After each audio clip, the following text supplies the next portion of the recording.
আসসালামু আলাইকুম বন্ধুরা, কেমন আছেন সবাই? আশা করি সবাই ভালো আছেন। অনেকদিন পর ভিডিও নিয়ে আপনাদের সামনে হাজির হলাম। তো আজকে আমি যাচ্ছি সাইকেল নিয়ে কিশোরগঞ্জ নিকলি হাওর। সাইকেলে কিভাবে গেলাম, হাওর কিভাবে উপভোগ করলাম, কোথায় কোথায় ঘুরলাম, হাওরের রাস্তায় সাইকেলিং এবং হাওরে গোসল করা থেকে শুরু করে সব কিছুই থাকছে এই ভিডিওতে। তো চলুন বন্ধুরা, বেশি কথা না বলে ভিডিওটি উপভোগ করা যাক।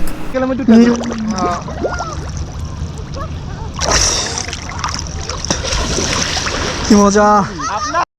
সাইকেলে লম্বা পথ পাড়ি দিতে হবে, তাই ভোর 6টায় সবকিছু গুছিয়ে বের হয়ে গেলাম। বলে রাখা ভালো, আমরা প্রথমে গাজীপুর থেকে কিশোরগঞ্জ পাটুলি ফেরিঘাটে যাব, তারপর সেখান থেকে নৌপথে করে অষ্টগ্রামে যাব। প্রথমে প্রায় 92 কিলোমিটার, তারপর প্রায় 20 কিলোমিটার সাইকেল চালাতে হবে। তাই আল্লাহর নামে যাত্রা শুরু করলাম। গাজীপুর পোড়াবাড়ি থেকে লোকমান ভাই ও নাজির ভাইকে সাথে নিয়ে রওনা হলাম কাপাসিয়ার উদ্দেশ্যে।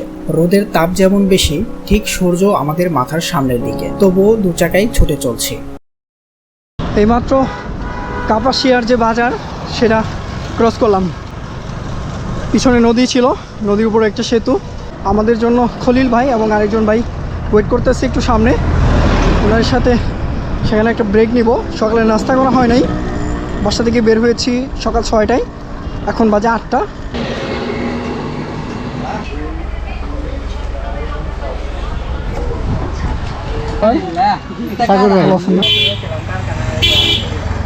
আমরা সবাই গাজীপুর থেকে একসাথে হয়ে গেলাম। তো টোটাল এখানে আছি আমরা কোথাও, সামনে আছে 6 জন আর এখানে আছে 4 জন, টোটাল 10 জন হয়ে গেছি। যদি আমরা বের হয়েছিলাম 5 জন, বাকি 5 জন পরে আমাদের সাথে অ্যাড হয়েছে।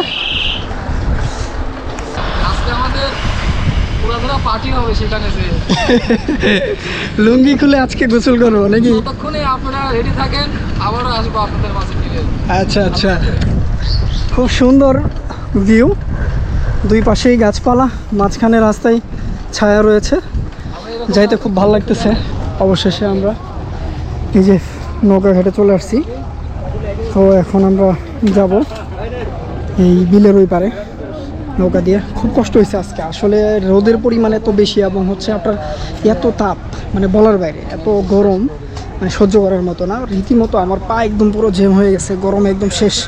পাশাপাশি অনেকদিন থেকে 20 কিলো রাইডও হয় না টানা, যার জন্য আজকে অবস্থা খুবই খারাপ এবং খুব খারাপ লাগতেছে। তারপর পাটুলি ফেরিঘাটের ট্রলারে আমাদের সাইকেলগুলো উঠিয়ে রওনা হই অষ্টগ্রামের উদ্দেশ্যে। হাওরের মাছ দিয়ে যেতে যেতেই উপভোগ করতে থাকি হাওরের সৌন্দর্য। আমাদের কাছে যেটি সৌন্দর্য মনে হয়, স্থানীয় লোকদের কাছে সেটি তাদের স্বাভাবিক জীবনের হুমকি স্বরূপ। এখানে 12 মাসের মধ্যেই টানা 4 মাস পানি থাকে, যার ফলে যাতায়াত ব্যবস্থা, ফসল উৎপাদন থেকে শুরু করে সব কিছুই কষ্টসাধ্য হয়ে পড়ে। তারপর ট্রলার থেকে নেমে আমরা অষ্টগ্রাম বাজারের দিকে যাত্রা শুরু করি। পথে হাওরের গ্রামীণ জীবন লক্ষ্য করি। তারা আমাদের মতো গোছানো জীবন কাটাতে পারে না, ছোট ছোট ঘরবাড়ি আর দারিদ্রতায় কাটছে তাদের জীবন। তবে অষ্টগ্রাম ইটনা মিঠামইন সড়ক আগের তুলনায় তাদের জীবনকে আরও সহজ করে দিয়েছে। এরপর আমরা অষ্টগ্রাম বাজারে একটা হোটেলে ঢুকি। এখানে খাবারের মানের তুলনায় দামটা একটু বেশি মনে হয়েছে। আমাদের কাছে ছোট বাইম মাছ রেখেছে 100 টাকা, মুরগি রেখেছে 110 টাকা। তারপর আমরা খাবার শেষ করে আমাদের পরবর্তী গন্তব্যে চলে যাই। আমরা এখন একটা মসজিদে আসছি। এই মসজিদটা হচ্ছে কিশোরগঞ্জের অষ্টগ্রামে, কুতুবশাহী মসজিদ, অষ্টগ্রাম কিশোরগঞ্জ। এখানে এই মসজিদের ইতিহাস লেখা আছে। জাস্ট আপনাদেরকে একটু দেখাই। মসজিদের ভিতরে হয়তো যাব না, বাইরে থেকে একটু পরিবেশটা দেখাই। 3 গম্বুজ মসজিদটা, মাঝখানে গম্বুজটা বড়, বামে এবং ডানে গম্বুজটা একটু ছোট। 3 গম্বুজ এই মসজিদটিকে বলা হয় কুতুবশাহী মসজিদ, যেটা অষ্টগ্রামের কিশোরগঞ্জে অবস্থিত। এখানে গেটটা খোলা ছিল, যার জন্য আমরা বিনা বাধায় প্রবেশ করতে পারছি। তো যাই হোক, এটা আপনাদের দেখাইলাম। আপনারা যদি অষ্টগ্রামে আসেন তাহলে এই মসজিদটা অবশ্যই ঘুরে যাবেন। এই হচ্ছে সেই কাঙ্ক্ষিত জায়গা, যে জায়গার জন্য আসলে মানুষ সবাই সারা বাংলাদেশ থেকে ঘুরতে আসে। এই যে রাস্তা, আর এই রাস্তার দুই পাশে হাওর। আমরা এখন আছি অষ্টগ্রাম উপজেলায়। বাতাস আছে, পানির ঢেউ কিন্তু বাতাসে বাড়ি খাইতেছে। আমরা চলে আসছি স্বাগতম ইটনা মিঠামইন অষ্টগ্রাম সড়ক ও জনপথ অধিদপ্তর, দেখতে পাচ্ছেন লেখা আছে।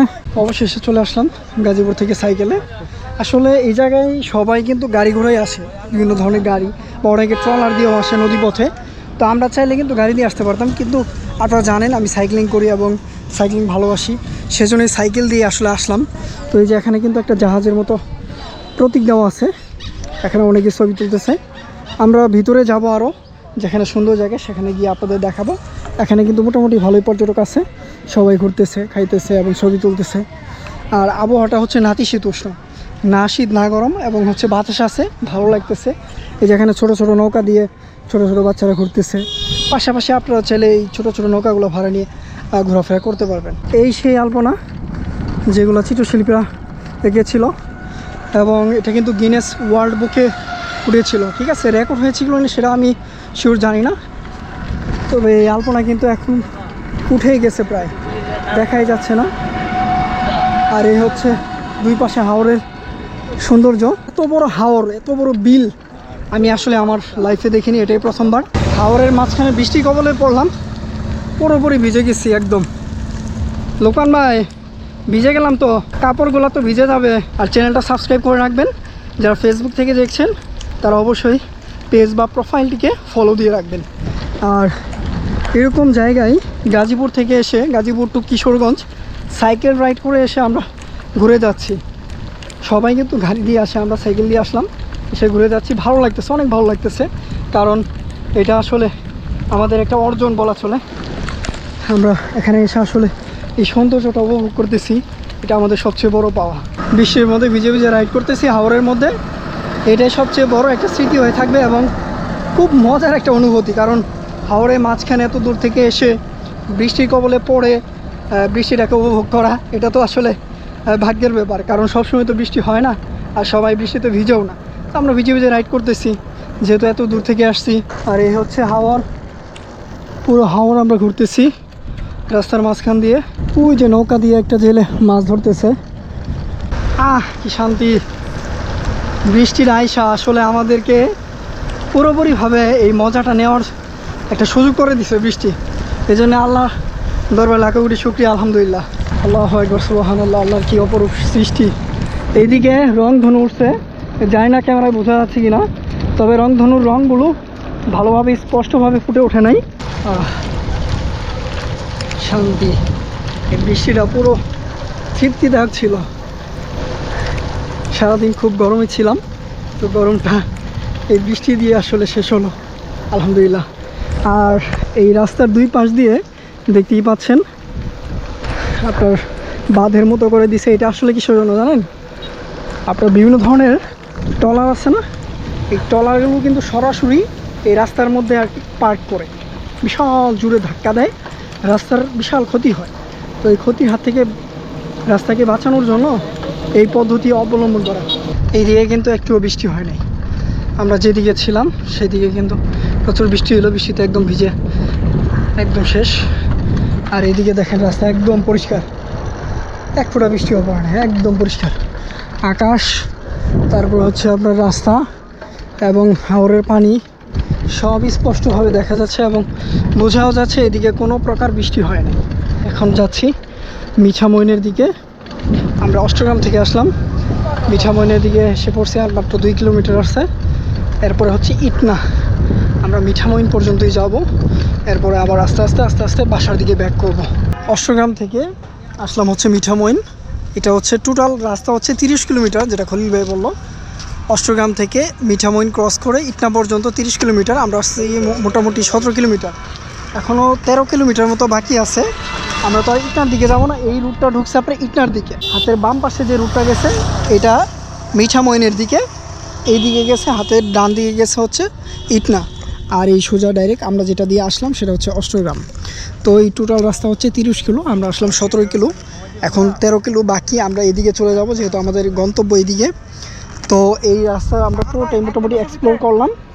এখন এখানে ছবির পর্ব এখনও শেষ হয়নি, ছবি তুলি আপনাদের সাথে। তুলেন এই যে এখানে একটা প্রতীক মিঠামইন এবং ইটনার রাস্তার মাঝখানে এই চত্বরটা। তো এটা আমরা ক্রস করে যাচ্ছি সামনের দিকে। যে ভাইয়েরা এখানে স্থানীয়, সাগর ইসলাম, তা হ্যাঁ আমরা যাচ্ছি এখন মিঠামইনের দিকে। সুন্দর প্রকৃতি দেখে আজকে খুব ভালো লাগলো, দেখতেই পাচ্ছেন কত সুন্দর আল্লাহর সৃষ্টি, কি চমৎকার, অনেক সুন্দর। ওই যে ইটনার রাস্তা ওইদিকে চলে গেছে, আর আমরা আসলাম অষ্টগ্রাম হয়ে, এখন যাচ্ছি মিঠামইনের দিকে। ভালো লাগলে অবশ্যই লাইক এবং কমেন্ট করবেন, আর চ্যানেলটা সাবস্ক্রাইব করতে ভুলবেন না।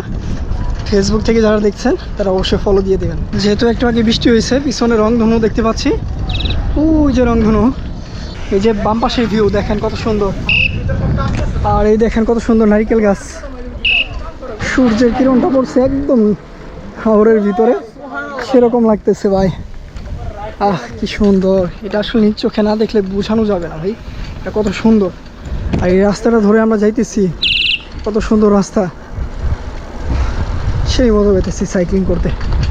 আমার পিছনে কিন্তু একটা ফায়ার সার্ভিসের বিল্ডিং আছে, আর জানি না এই জায়গায় ফায়ার সার্ভিস কী কাজে লাগবে। তো ওই যে এখানে ভাই ব্রাদার আসতেছে, আর এখানে বিশাল বড় একটা F7 এর মতো প্লেন দেখতে পাচ্ছি, যুদ্ধ প্লেন। এই যেখানে ট্রলারগুলো কিন্তু সারি সারি করে সাজিয়ে রাখা। এই জায়গায় আমরা একদম কর্নারে যাই, কর্নারে গিয়ে দেখি যদি গোসলের ব্যবস্থা থাকে তাহলে আমরা গোসল করব। গোসলের ব্যবস্থা তো দেখা যাইতেছে আছে, আশা করি গোসল করা যাবে। আমরা রক্তের গ্রামের টিহা বুঝছেন, যেমন চাই তাই করছি। উন্নয়নের জোরে আমরা খালি বাসটা আছি, বাইশে কই যাবো, ইউরোপে যাবো। গামছা পরে নিছি, লুঙ্গি আর প্যান্ট নাইরা দিছি বৃষ্টিতে যেহেতু ভিজছিলাম, তো এখন গামছা পরে আমরা গোসল করব। জুতাগুলা কই রাখি, জুতাটা এই জায়গায় রেখে দিই, গোসল করবো এখন হাওরে। ভাই আমার একটা ভিউ ওই দিসলা, এই যে এখানে, এই যে এখানে আমাদের রোহিত মুল্লা ভাই আছে, গোসল করতেছে। এই যে খলিল ভাই নামতেছে, আমি এইমাত্র খলিল ভাই নামতেছে, শেলা আছে কিন্তু দেখবেন। ওই যে আমাদের আরেকজন আসছে, নামটা বললাম না, বাকিটা বুঝানেন। আগে তো চিনাই যাচ্ছে না, সে মনে ধান খেতে উঠে আইছে। আরে গোসল করতেছি মনে হচ্ছে ধানের খেতে ভাই, উঠে আইছে। নিচের গামছা তো আর গামছার জায়গায় নাই, অন্য জায়গায় গেছে। উল্টো পাল্টা কথা রে। তো খুব মজা পাইতেছি গোসল, উড়ি পায়ের মধ্যে বাঁচতেছে, বুঝলাম না, মাছ বাঁচতেছে পায়ের মধ্যে।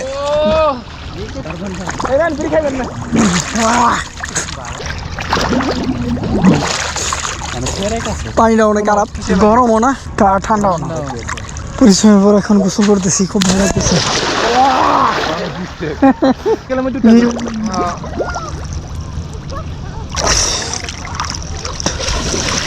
কি মজা, মাত্র 10 মিনিট। হলি ভাই ডুবতেন না গে? হ্যাঁ ডুবতেন না গে? ডুবতেন। খাইলেও তো খাইতে পারেন, না খাইলেও না খাইতে পারেন। আদাম দিলাইমু। অনেক মজা, তবে আমার কাছে কেউ আসেন না, গামছা কিন্তু নাই। মিশন সাগর, সাগরকে কেরো করো। এমনি বললাম, সত্যি সত্যি ভাই নিতে দেন।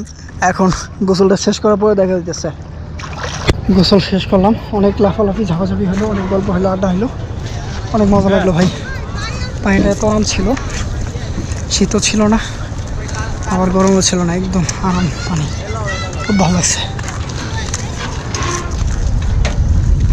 কিশোরগঞ্জের এই মিঠামইন অষ্টগ্রামের হাওরে গোসল করবো, এটা কোনো সময় কল্পনা করি নাই। আল্লাহ এই সুযোগটা করে দিছে এবং তৌফিক দান করছে, এই জন্য শুকরিয়া, আলহামদুলিল্লাহ। ভালো লাগলো, সবার গোসল শেষ, সবাই এখন রেডি হইতেছে, আমরা একটু করে চলে যাবো ইনশাল্লাহ। কষ্ট হবে আজকে, যেহেতু অলরেডি প্রায় 5 কিলোর মতো 105 কিলোর মতো আপনার রাইড হয়ে গেছে। তারপরে ব্যাক করতে খলিল ভাই বললো যে আরও 100 কিলোর মতো, মানে 200 আপ হয়ে যাবে আজকে, দোয়া করবেন। আলহামদুলিল্লাহ বের হয়ে গেলাম, গোসল শেষ করে জামা কাপড় চেঞ্জ করলাম, এখান থেকে ট্রলার ছেড়ে যায়, আমরা যাবো ওই পাশ থেকে। এরপরে আমরা সোজা চলে যাই মিঠামইন নৌঘাটে। সন্ধ্যা হয়ে যাওয়ায় সেখানে কোনো ট্রলার ছিল না।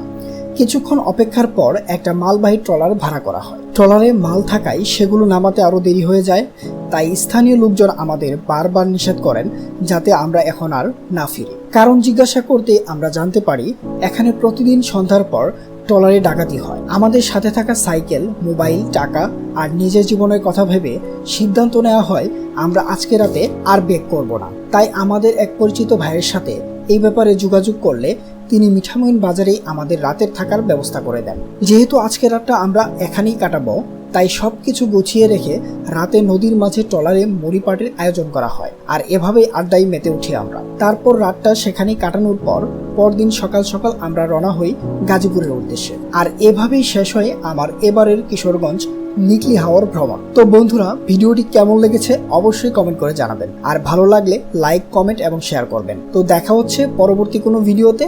সেই পর্যন্ত সবাই ভালো থাকবেন, সুস্থ থাকবেন। আল্লাহ হাফেজ।